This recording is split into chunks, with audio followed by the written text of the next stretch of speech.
Welcome to The Life, where viewers can say, I live fully empowered. Hi, my name is Oanh Heiser. I'll be your host today, and I'll be interviewing Dr. T.J. Dickson on connecting to your best life through journaling. Let's get started. So Dr. T.J. Dickson, tell us a little bit about yourself and what is it that you do? Well, I am an author, a life coach, a facilitator, and speaker for a company I started called Taraji LLC. This company focuses on the total wellness of our clients. So what I do is I connect to my clients' pain and struggles. I assist them to heal and transform, to empower them to live their best lives. So whether it's a book I write, a YouTube video I upload, a coaching session I have with a client, or a workshop I facilitate, it looks at my clients' total wellness, their mind, body, spirit, relationships, and finances. Because if we can make a change in one of those areas for the positive, overall, my clients' lives will get better and they can live their best lives. That is so true. It's just not one thing. It impacts everything. Okay, so tell me, why did you choose this line of work? Well, actually, I chose this line of work because I myself, about 13 years ago, hit my rock bottom. My life was not going as I wanted it to, and I didn't really know what to do. So for a brief, desperate moment, I didn't want to live anymore. And when I made it through that moment, I realized that I really had to take the reins of my life, and I had to start making some positive changes in my life. So my journey began, and it was over about a 12-year period where every area of my life, my mind, body, spirit, relationships, finances, everything was torn down and rebuilt. And so although it was a very tough time and I went through a lot of healing and a lot of pain during that time, I ran across a number of wellness and healing professionals that were such a blessing to me on my journey. And so as I began to thrive, instead of just try to survive through these challenges, and I began to also find myself really living better and better and better, I also discovered my purpose of wanting other people who are going through similar challenges to live their best lives. And so I went back to school to become a certified law of attraction coach. What I had realized was, even though I had worked in accounting for all those years, I would always have either a student, a coworker, or a client come to talk to me about their dreams and aspirations, or maybe some challenge they were going through in life. And I would talk to them about it, I'd listen, and I would cheer them on. And so what I called myself at that time was a cheerleader, and what I didn't realize was I was an unofficial life coach. So my journey in wellness began with becoming a life coach, and then from there, becoming a facilitator, then an author, and finally a speaker. Neat. Okay, well, define journaling. What if someone was new, and how would you explain that to them? With journaling, I would say in its most basic form, is simply taking our thoughts, our ideas, our plans, and getting them down on paper. And what journaling can really do for you is allow you to have a release. So if something's troubling you, being able to write it out and get it out of your system. It can also help us by allowing us to heal. Sometimes when we're getting those things out of our system, journaling can help us to process the pain that we're going through. And then the final part is starting to create and really looking at what do we want and how do we want our lives to look, and creating, even if it's just for the next 24 hours, what we want our lives to look like. Okay. And then, so how can journaling lead to your best life that you talk about? Well, journaling can lead to your best life because, again, there's even studies that's showing that people who have trouble sleeping, maybe you're having fitful sleep or insomnia, if you're able to write what you're feeling before you go to bed and release that out, maybe you're worried about what's going to happen the next day, or you're excited about an upcoming trip. By journaling, that can help you to release out your system so you can get better quality sleep. And of course, that helps lead to our best lives. You can also look at it for healing. When we are going through pain, if we're sitting with that pain and just stuffing it, it is very difficult for us to live at our highest and best selves. So when we journal and we use that as a method and as a tool to heal, it again allows us to feel better so we can live our best lives. And then when you talk about creation, if you really look at the time you have and say, this is what I want to do with it, and keep your energy focused there, then of course you can bring about you can start working to bring about the results that you really want to see in your life, therefore leading to your best life. Absolutely. We all need to release stuff, don't we? To Absolutely. Really move forward. Okay. So then, what revelation would you say that you've received in your own life from journaling? Oh my gosh, I have received so many revelations, but I'm going to just focus on two because this show has limited time. But those two, I would say, is when I went back to school to get my doctorate, I wasn't thinking about going back to school. I had an established career in accounting, and honestly, I was just really looking at possibly visiting the city of Sedona, Arizona. But I didn't know anything about it, so I was online Googling, looking up this research about Sedona, Arizona to see what was so special about it. And so as I was Googling, I found this university that offered a doctorate in metaphysical science. And I didn't even know what that meant. But as I started looking at it, I discovered that it was a doctorate that taught about the total wellness of the person, mind, body, and spirit. And it was really for people who were authors, coaches, and speakers. And I said, oh my gosh, this would be perfect for me because I really had a passion in wellness, although I was working in accounting. So during my journaling process, I got a revelation that yes, I should pursue that doctorate, and the time to pursue it was right now, or at that time right now. And because my university was self-paced, I got a revelation to get it done in about a year so I could graduate with the next class.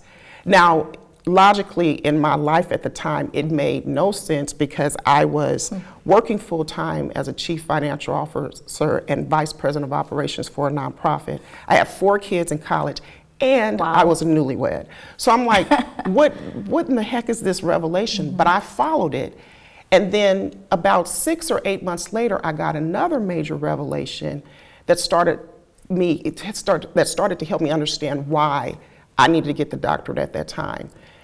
So the second revelation, I was on vacation after a budgeting season that I went through at the nonprofit that I was at. And I wasn't thinking about work, I wasn't thinking about a career, I just really wanted to relax and have fun. So I'm outside, I'm enjoying the sun, and I'm journaling, and I get a revelation that when I return home, I needed to turn in my resignation and end my 26-year-long accounting career to go into wellness full-time. And that was a huge revelation. So I followed it and went home, turned in my resignation. I decided to stay with the organization until my successor came, which was about 4 months later.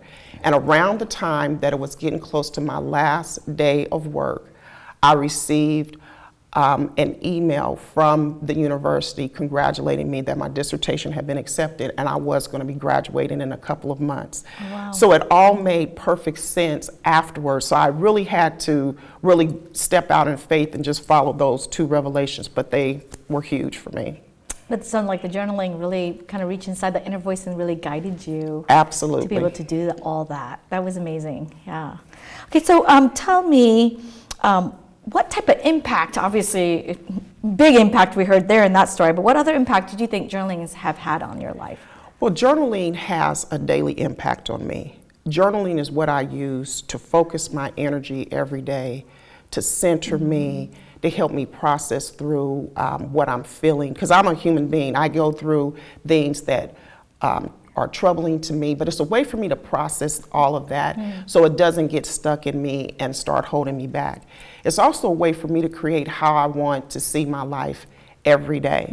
So it's a very powerful tool. I call it the nutrients for my mind and soul. Just like I drink water and I eat healthy food for my body, my journaling is what I do to help my mind and my spirit. Okay. So we know that you're an author and a facilitator. How has journaling led you to become that facilitator and that author?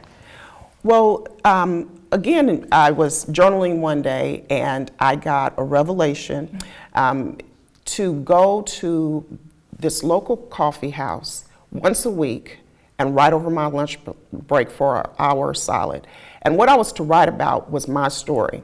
And at that particular time, I had made it through everything, I was thriving, but I really didn't want to share my story because for me, it was kind of embarrassing for me to ever admit that I ever got that down to where I didn't want to live. So I didn't want to write the story, I didn't really want to tell it, but I abided and I followed that revelation. And what I found is that I still had some more healing to do because I needed to own my story. And I needed to really be vulnerable enough and strong enough to tell it. So I began writing the story, and it ended up being 12 short stories. So I, in a later journaling session, got the revelation, now you need to publish it as a book. And I'm thinking, oh my gosh, I got done writing this thing. I actually wrote this down. Now I got to let other people see it. So I went ahead and I abided again, and I published my first book, and it's called Walking in Faith. And it's really my story, but it's also an encouragement to the readers that no matter what you're going through, it's life's ups and downs, just keep the faith and keep on walking and don't let anything stop you. So that's how I became an author. And then as far as a facilitator goes, I had been a facilitator for finance and personal finance workshops. I actually am a Dave Ramsey Financial Peace facilitator. So I had been facilitating other people's workshops for quite some time. But as I began to share my journaling process with friends like you, I got encouragement to share it and create a workshop to share it with the public so that other people could know about it, because I was encouraged about how powerful the process is. And I know what it's done for me. So now I've created a journaling workshop so that other people can learn what I do and hopefully begin to make some really incredible changes in their lives as well. Absolutely. You know, when something impacts our life like that, you know, we've been freed from whatever it is that we were stuck. We were brave enough to tell the story and be vulnerable about it, that we do not have to go and share it with others to, you know, impact not only, you know, your whole story impacts your own life, but then to impact others' lives too. Isn't just for us, you know. Absolutely. And I love that you did that. So what advice would you give someone who is just wanting to start journaling and do not really have time to journal? Well, this is the advice that I would give. I understand people being busy, but I would say get really creative with your time.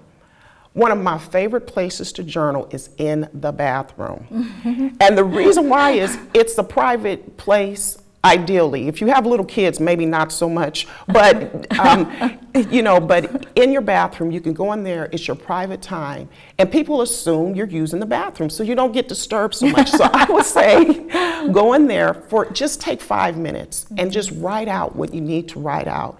Because again, everybody has to go to the bathroom. It's not an unusual thing. Even if you're at work and you have to tuck a small journal in your purse, or if you're a guy, tuck a small journal in your pocket, and just go to the bathroom and write what you need to write.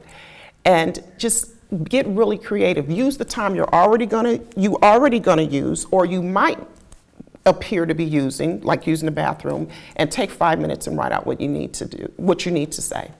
I know because of you, I have a little one in my purse all the time now, where I used to not. I used to just leave it at home, and then it's exactly what you said. I didn't make time for it, but now it's in my purse all the time. So Absolutely. I can draw on it anytime. So, okay, so if we're a beginner at journaling, what would you recommend? What I would say is, first of all, pick out a journal that you like. You know, I have a number of journals even here on display today, and these are all my actual real journals. And as you can see, they're all different. But with these journals, I always picked out the journals that mattered to me, that made some sense for me. And so pick out something that you like, the color, the cover, that sort of thing. And also look at it from the standpoint of what are you going to use the journal for? If it's something small that you need to put in your pocket, or if it's something much larger for a specific purpose. The second thing I would say is my journaling process is actually a 4-step process, but pick the first 2 steps, which would be intention and gratitude. And with intention, that is when you look at what are you planning to do that particular day. What is it that you want to see happen in your life that day? How do you want to feel that day? So write that out. I intend to have an excellent interview today with Juan and feel great while I'm doing it. So that would be an example of an intention. And what that does is focuses your energy on what the task at hand is for that day. So that way when distractions come along, as distractions will come along in our lives, we can know where we really want to put that attention so that we are not drugged through life, but really focused in on life. And then the second piece I would say would be gratitude. What are you grateful for? And pick 3 unique things every day. Because most people can say, oh, I'm grateful for my job, or I'm grateful for my dog, or I'm grateful for my spouse, my kids. But you really want to look at 3 unique things every day, because it is very difficult to be grateful and fearful at the same time, or grateful and worry at the same time. So the more you're looking for things to be grateful for, the more your energy is focused on trying to find the silver lining in the cloud. So an example might be, if you're looking for 3 things, one thing could be is, I'm grateful for getting the parking spot next to the pharmacy that I needed to get medicine for in the rainy downpour. Yeah. A lot of people might look at that and say, oh my gosh, my kid is sick and it is raining cats and dogs and I've got to go out in this weather. But if you're looking for the gratitude in it, is I got the parking spot right by the store though. Right. And so that way you start focusing in on what is good in that situation, because we are being blessed all the time, and it's a lot of times in mundane ways and things we take for granted, like a bird singing a song on a branch while we go out and get our mail, or maybe it's just a sunshiny day and we like the sun. So the more we can be grateful, that will start channeling more and more of our energy towards things to be grateful for. Well, I really love when you said, if you're grateful, you're not fearful, because we do have those voices, right? So which one are we going to feed? Absolutely. Right? So I love that. That was really a nice revelation for me. So can you, you talked about the 2 steps. I know you have a whole process. Can you demonstrate to us what that process is? Absolutely. Okay. So if I turn my shelving around here. So again, with intention, the intention and gratitude are the 2 steps that I talked about for the beginner to start with. Okay. But when you're looking at intention, this is what we basically plan to do or feel. And so an example that I have here, this is actually my intention today, is I intend to tape a successful show and enjoy my day. So again, it looked at not only what I wanted to do in terms of physically, which is tape the show, but actually how did I want to feel? I want to enjoy it. And then you're looking here at gratitude, and as I said earlier, 3 unique things.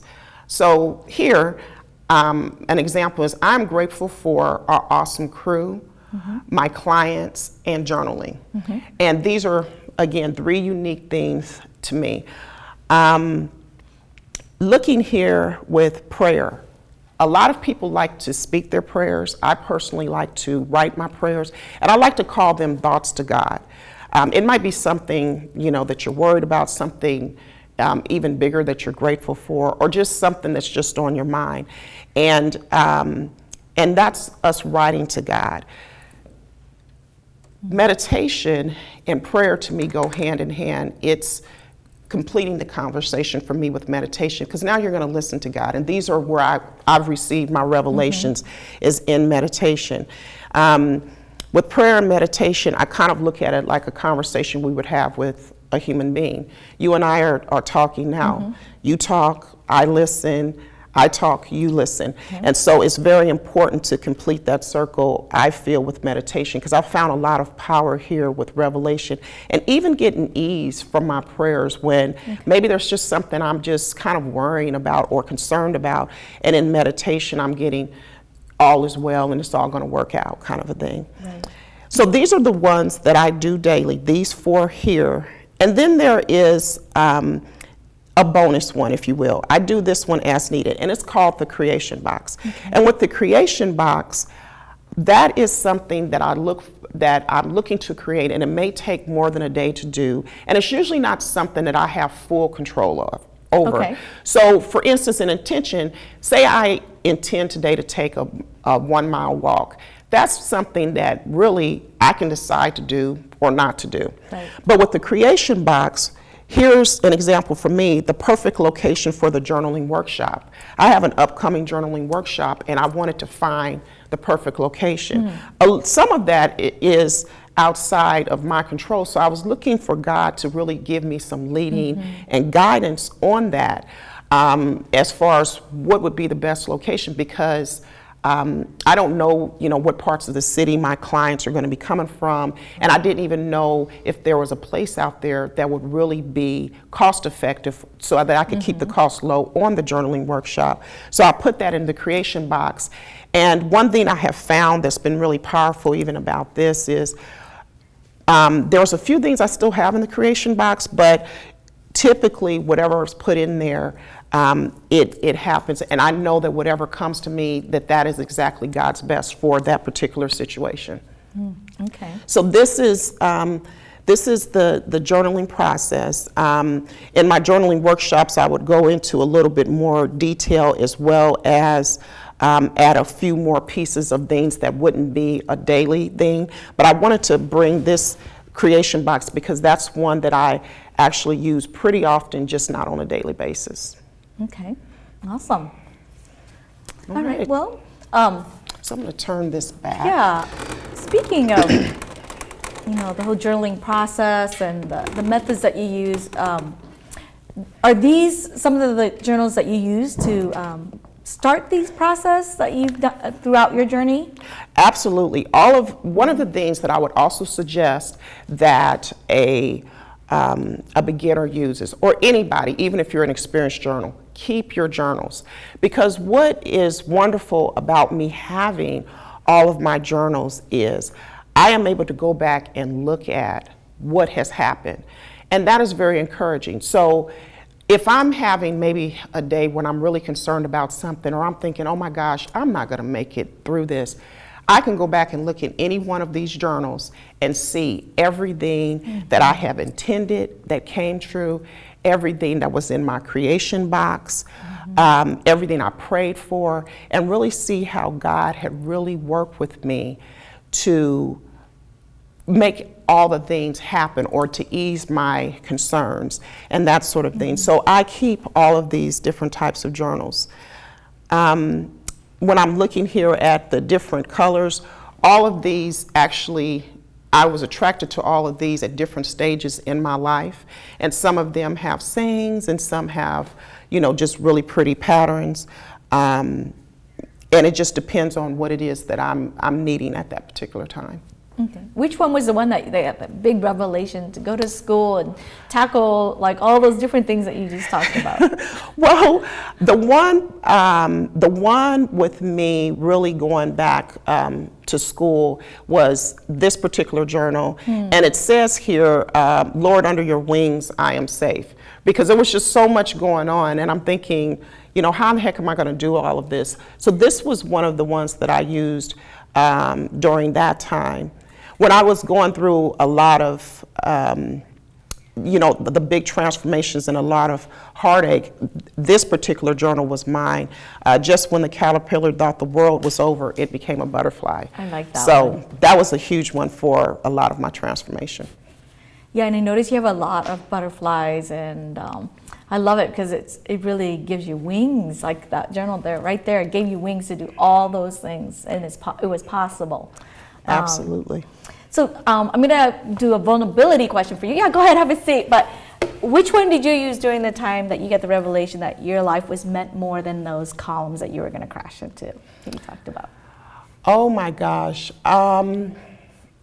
I don't even think I had a journal at that time, but when I came back to my journaling, I got this. I got this, and that's God. And so I started finding those journals that really started to speak to me, that would inspire me, like this one, Inspire, Fearless, Love More, Dance, Laugh. I started finding those journals that really, for me, started to speak into, I'm going to make it, Yeah. and I'm going to thrive. Yeah, that's amazing. And what did you do with the Keeping the Faith? That's a really pretty one. With Keeping the Faith, this particular journal was one that I had used during a 40-day sabbatical that I went through after I left my position in accounting and I started full-time in wellness. I was pretty spent, and I needed to really kind of rebuild myself and shift gears. So I have this one as far as Keeping the Faith, that it was a kind of a scary thing to leave, you know, an established career and go into another career full time. And so I have the journal Keeping the Faith, where I wrote about what was going on with me during the 40-day sabbatical and all of the revelations I had during that time, and God assuring me that I was on the right track and things would be well. Well, you definitely would need something like that with that huge transition. Absolutely. Because, I mean, being an entrepreneur myself, I know what it's like to transition and not be sure if, like, if you have enough clients to pay the bills and so forth. So kudos to that. And then tell us a little bit about your book, Walking in Faith. Well, with Walking in Faith, with my book, again, it's 12 short stories over my life, and it went through, you know, me going through, you know, some of the most difficult times in life, going through a divorce, going through depression, going through losing my favorite job because the company just disappeared. It goes through me having a 50-pound weight gain and my body not working very well anymore, and then also going through all the transformation to lose the weight and to have a healthy relationship and get married again, and having a wonderful job and getting to the highest level of my career in accounting. So it went through all of those transitions, and it's a book to encourage others. Yeah. You do have an amazing story, and I'm so glad you were brave and shared it with us, because I think it will impact a lot of people's lives. Well, that wraps it up. Thank you so much for doing life with us here on The Life. If you'd like to learn more about connecting to your best life through journaling, check us out on Facebook, The Life. And thank you for our crew and our sponsor. Without you, it is impossible to do this. Thank you for joining us, viewers. And remember to live a fully empowered life.